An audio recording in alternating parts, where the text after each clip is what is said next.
రానున్న దినాల్లో నా యొక్క జీవితం, నా కుటుంబ జీవితము, ఆ యొక్క సంఘ జీవితము ఒక మహిమయుక్తమైన ఆ యొక్క పరిస్థితుల్లోకి వెళ్ళడానికి నేను ఏ రీతిగా ముందుకు సాగాలి? దేవుడు అటువంటి జ్ఞానాన్ని నాకు అనుగ్రహించాలి, అటువంటి వివేకము నాకు అనుగ్రహించబడాలి.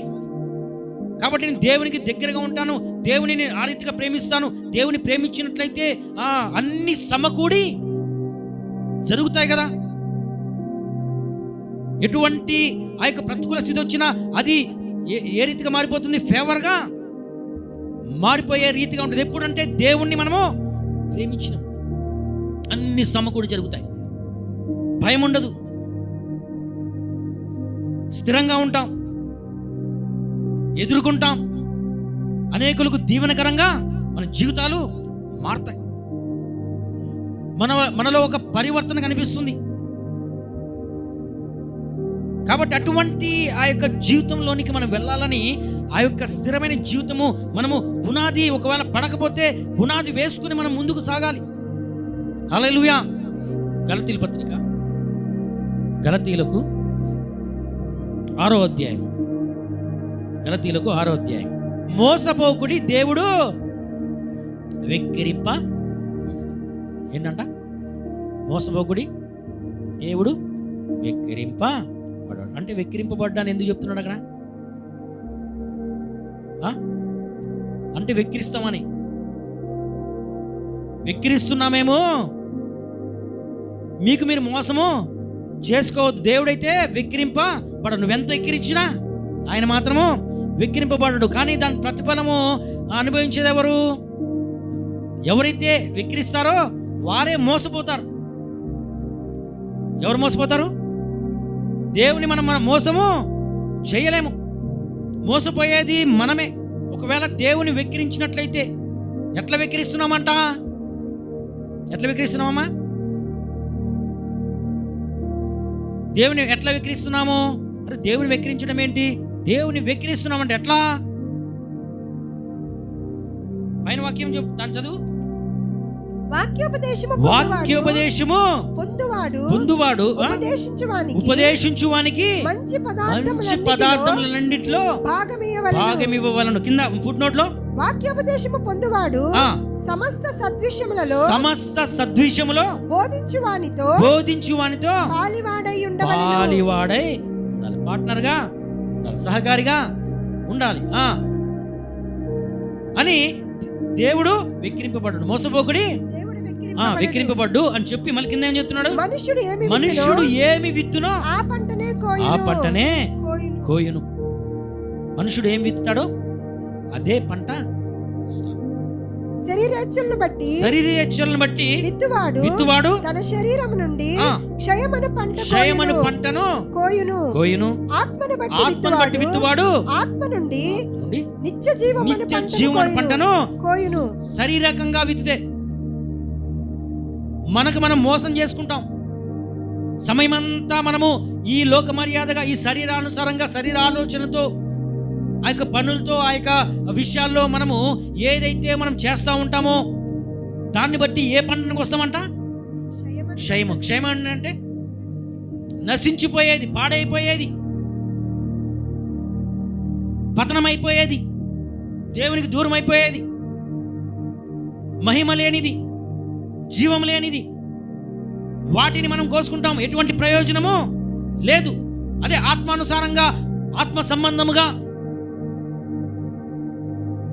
మనం ఏదైతే విత్తుతామో ఆ పంటను తగ్గు కాలమందు ఎప్పుడు కోసుకుంటామంట? తగ్గిన కాలమందు. మనకి ఎప్పుడు అవసరమవుతుందో, ఏ పరిస్థితుల్లో అవసరమవుతుందో ఆ విషయాల్లో మనము ఆ పంటను కోసుకుంటాం. ఆశీర్వాదకరమైంది, మహిమయుక్తమైంది, జీవ సంబంధమైంది వాటిని కోసుకుంటాం. కాబట్టి మీరు మోసపోవద్దు. మేము శరీరానుసారంగా మేము చాలా ఇచ్చేస్తుంటున్నాం, చాలా ఆశీర్దింపడుతున్నాం, దీంపడుతున్నాం అంటే అవన్నీ కూడా ఏమైపోతారంట? క్షమైపోయినాయి. మోసపోయేది ఎవరు? మనమే. దేవుడు వెక్కిరింప. ఏ రీతిగా మనం దైవజనులతో ఉంటున్నాం, సంఘముతో ఏ రీతిగా ఉంటున్నాం, అదే రీతిగా కిందకెళ్తే ఏముంది? కాబట్టి సమయము దొరికిన కొలది ఏంటంట? ఎట్లా సమయము ఎక్కడ దొరుకుతుంది? సమయం సమయం దొరికిన కొలది మీకు సమయమే దొరకట్లే. ఏమమ్మా అంటే, అబ్బో మాకు చాలా బిజీ అండి, ప్రైమ్ మినిస్టర్ కూడా అంత లేదు, మాకు చాలా అసలు సమయమే కుదరట్లేదు. సమయమే లేదు, సమయం కుదరటం లేదు. ఎందుకు అంటే నీకు దొరకట్లేదు. ఏంటి? సమయం నీకు దొరకట్లేదు. ఎందుకు? నీవు వెతకటం లేదు. సమయము దొరుకుతుంది అంటే ఏంటిది? వెతకాలి.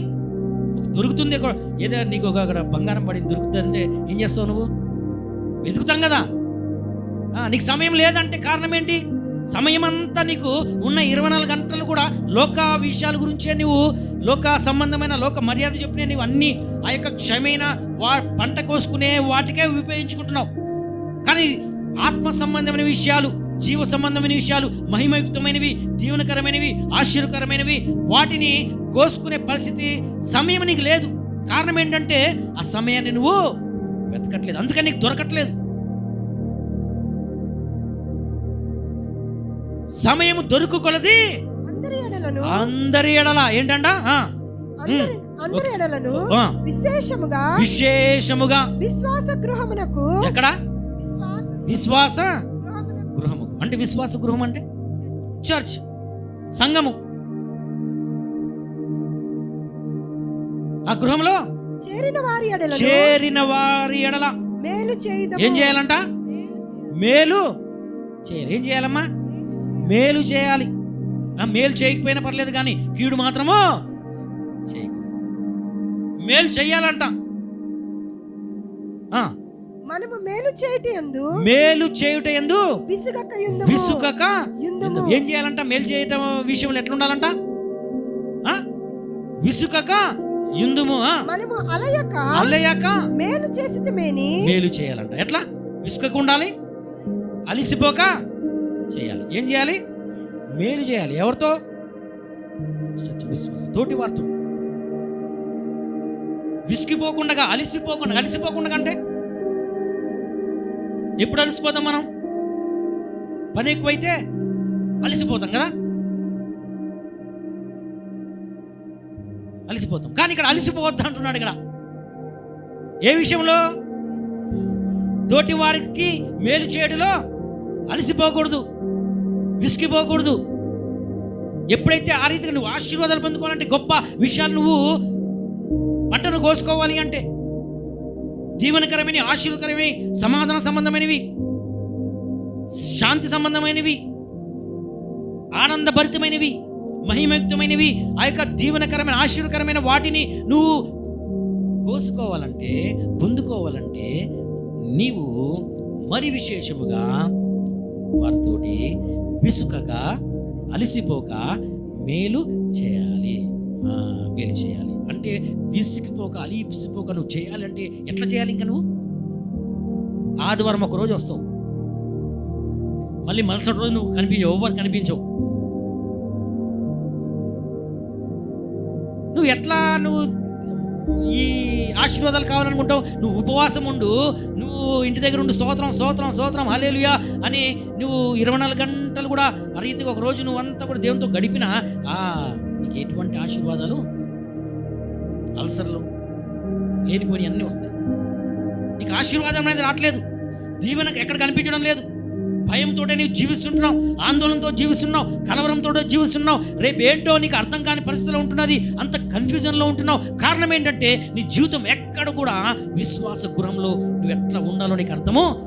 విసిగిపోకూడదు. నువ్వు విసిగిపోయావు అంటే నువ్వు జీవితంలో నువ్వు శరీర సంబంధంగా వెళ్ళిపోతున్నావు, మోసపోతుంటున్నావు, నీకు నువ్వే మోసము చేసుకుంటున్నావు. మోసం చేసుకుంటే నీకు నువ్వు మోసం చేసుకుంటే నీతో పూట ఉన్న వాళ్ళందరూ కూడా మోసపోతారు, అంతే కదా. నువ్వు మోసగాడు, మోసం గతమైతే ఏమవుతారు? ఇంట్లో అందరూ కూడా మోసపోతారు. ఇంత మోసాలు జరుగుతున్నాయి అంటే కారణం ఏంటి? నువ్వే మోసం చేస్తున్నావు, మోసపోతున్నావు, దేవుని వెక్కిరిస్తుంటున్నావు అంట. ఎట్లా? కాబట్టి విశ్వాస గృహంలో నువ్వు అందరి విశేషముగా మేలు చేయడం యందు విసిగిపోకూడదు, అలిసిపోకూడదు, వెతకాలి. ఏం చేయాలి? మేలు. ఎవరికి చేయాలి మేలు? ఈరోజు నేను ఎవరికి మేలు చేయాలి? ఎవరికి సహాయం చేయాలి? ఎవరి జీవితంలో నేను ఆ యొక్క విషయాన్ని నేను కనబరుచుకోవాలి అనే రీతిగా మనము ఏం చేయాలంటే వెతకాలి అంట సమయాన్ని. ఆ రీతిగా ముందుకు సాగాలి. నువ్వు విసిగిపోతున్నావంటే మోసపోతున్నావు. దీవెనలు నీకు నీ గృహంలోనికి రావు, నీ దరిదాపుల్లోకి రావు. ఎందుకంటే నువ్వు మోసము పోయే పరిస్థితిలో ఉంటున్నావు, వెక్కిరించే పరిస్థితిలో ఉంటున్నావు. దేవుడు మాత్రం వెక్కిరింపబడ్డు. నువ్వు ఏమి విత్తుతావో అదే పంటను కోస్తావు.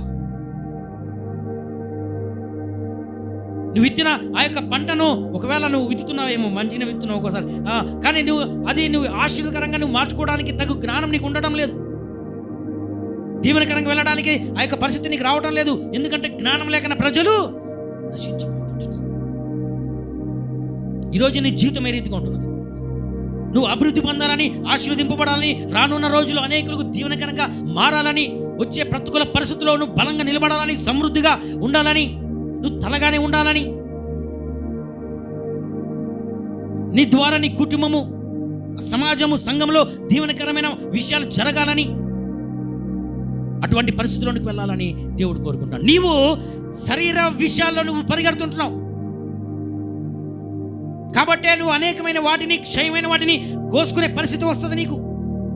తీరా సమయం వచ్చేసరికి ఏం కోసుకుంటావు? నువ్వు ఏం కనిపించవు, అంత క్షమైపోయి ఉంటాయి, పాడైపోయి ఉంటాయి. అని రాకడ సమయంలో నువ్వు ఏ రీతిగా నిలబడగలుగుతావు? నువ్వు ఆ ప్రతికూల పరిస్థితుల్లో నువ్వు ఏ రీతిగా నిలబడగలుగుతావు? నీ కుటుంబాన్ని దీవెనకరంగా మార్చుకోవాలని దేవుడు ఆశపడుతుంటున్నాడు. మనం ఫలించాలని, అభివృద్ధి చెందాలని, మరి విశేషముగా నువ్వు అందరి ఎడల ఎట్లుండాలంట? మేలు చేయటందు అలసిపోకూడదు,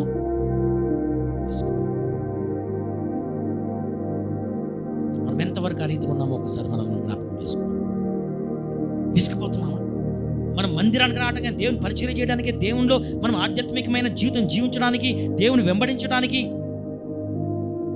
పరిచర్యలో సహకరించుకోవడానికి, దేవుణ్ణి సన్నిధిలో మనం దేవుని స్తుతించడానికి, ఆరాధించడానికి,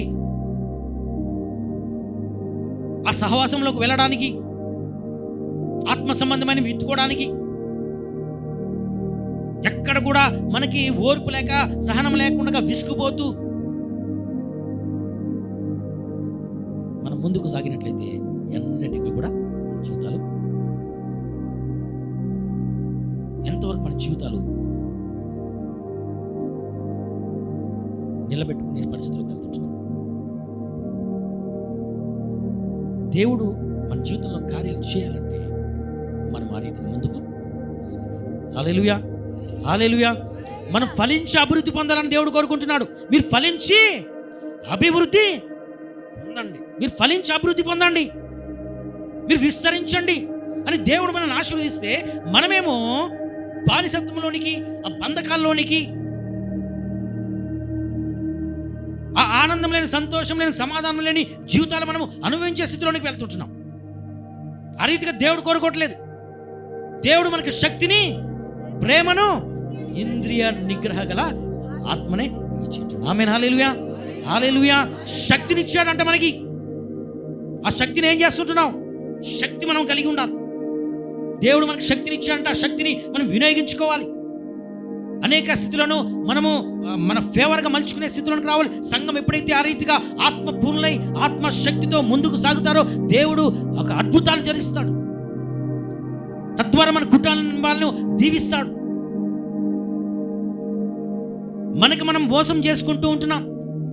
దేవునికి ప్రయోజనకరంగా మనం మారటం లేదు. ఏదో ఆచారబద్ధమైన ఆ యొక్క క్రైస్తవ్యాన్ని మనము ఆచరిస్తూ వెళ్ళిపోతుంటున్నాం, కానీ ఒక ప్రభావవంతమైన జీవితాన్ని మనము కలిగి ఉండడం లేదు. సంఘము అందుకొరకు దేవుడు ఏర్పాటు చేసుకుంది. ఆ యొక్క సమాజము ఆ రీతిగా దాని కొరకు కాదు. ఒకరి ఎడల ఒకడు మేలు చేయుట యందు విసిగిపోక. ఎప్పుడైతే ఆ రీతిగా ప్రేమలో మనం ముందుకు సాగిపోతామో, వెతుక్కుంటూ చేయాలంట. నీకు మేలు చేస్తాను. ఈరోజు నీకేమైనా అవసరం ఉందా? ఏ పరిస్థితిలో ఉంటున్నావు? నువ్వు ఏ కష్టాల్లో ఉంటున్నావు? నేను మేలు చేయగలిగిన ఆ యొక్క శక్తి, ఆ యొక్క స్థితిలో నేను ఉంటున్నాను. ఏదో రీతిగా నేను ఎవరికొకరికి మేలు చేయాలి, ఏదో రీతిగా నేను సహాయం చేయాలి. ఏదో రీతిగా వారికి నేను అవసరపడాలి. నా ఇంటికి నన్ను అడగలేదు, మామూలుగా ఉండేది కాదు చేస్తే.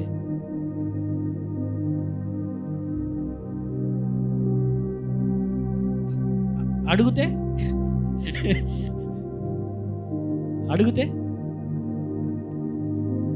అడగకపోతే చెప్తాం. అట్లా అడిగితే మనలో రావాలి ఆ ప్రేరణ, ఆ పాజిటివ్నెస్ మనలో ఉండాలి. ఆ రీతిగా మనం ముందుకు సాగినప్పుడు దేవుడు గొప్ప కార్యాలు ఆటోమేటిక్గా మన జీవితంలో జరుగుతాయి. నువ్వు దాని కొరకు ఏదో ఇంకా నువ్వు ఉపవాసాలు చేయాల్సిన అవసరం లేదు. ఉపవాసం ఎందుకు ఉంటావంటే నీవు దేవుని యొక్క ఆలోచన తెలుసుకోవడానికి. నీ శరీర ఆలోచనలు పక్కన పెట్టి దేవుని యొక్క ఆలోచన ఏంటి అనేది తెలుసుకోవడానికే ఉపవాసం, కానీ నువ్వు వేరే రీతి కాదు. నేను ఏం చేయాలి, ఏ స్టెప్ తీసుకోవాలి, దేవుని యొక్క ప్రణాళిక ఏంటి, దేవుని యొక్క చిత్తం ఏంటి, ఈ యొక్క సందర్భాల్లో దేవుడు నాకు ఎటువంటి జ్ఞానాన్ని ప్రభువా నువ్వు అనుగ్రహిస్తావో ఆ జ్ఞానాన్ని బట్టి నన్ను ముందుకు నడిపించు అనే రీతిగా నీవు ఇచ్చిన శక్తిని బట్టి నేను వినియోగించుకునేటట్లుగా ముందుకు నడిపించు ప్రభువా అని ఆలోచన తీసుకోవడానికే నువ్వు ఉపవాసం ఉండాలి. కానీ ఆ యొక్క శరీరాన్ని నువ్వు అణిచివేసి ఆత్మ విషయాలు నువ్వు ముందుకు సాగడానికి ఉపవాసం ఉండాలి. కానీ వేరే రీతిగా నీ జీవితంలో నువ్వు ఫలించి అభివృద్ధి పొందాలని దేవుడు కోరుకుంటున్నాడు. హల్లెలూయా. మీ కుటుంబాలు ఆ రీతిగా ఉండాలని, ఆ రీతిగా దేవుడు ఆశీర్వదించాలని కోరుకుంటున్నాడు. ఈ 2021లో నువ్వు ఆ రీతిగా పునాది వేసుకోవాలి.